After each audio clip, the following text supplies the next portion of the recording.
Oddiy rasm 69 million dollarga sotilishi mumkinmi? Bu hazil emas. 2021-yilda aynan shunaqa bo'lgan. Butun internet shok bo'lgan. Beeple degan rassom bor. Asli ismi Mike Winkelmann. U oldin dunyoga unchalik mashhur emasdi.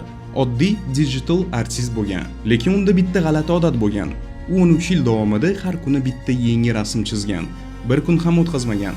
Kasal bo'lsa ham, safarda bo'lsa ham, band bo'lsa ham baribir chizgan. Bu loyihani Everydays deb nomlagan, ya'ni har kunlik ish. Natijada 5000 ta rasm yig'ilgan. Tasavvur qiling, 13 yil mehnat, birorta kun tanaffussiz. Keyin u bu rasmlarni barchasini bitta NFT ga aylantiradi, bitta fayl ichiga jamlaydi.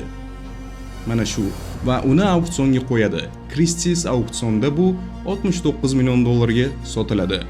Bu Christie's tarixidagi eng qimmat sotilgan asarlardan biriga aylangan va Beeple birdaniga dunyo yulduziga aylangan. Bu tarixdagi eng qimmat NFT'lardan biri hisoblanadi.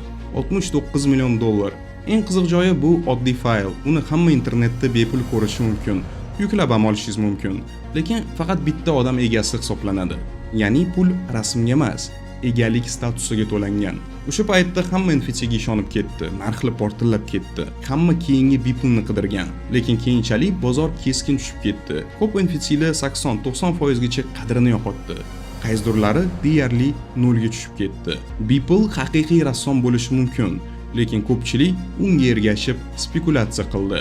Ba'zan narx qiymatni emas, odamlarning ishonchini ko'rsatadi va ishonch tugasa, narxi ham tushib ketadi. Siz 69 millionga rasm olgan bo'larmidingiz?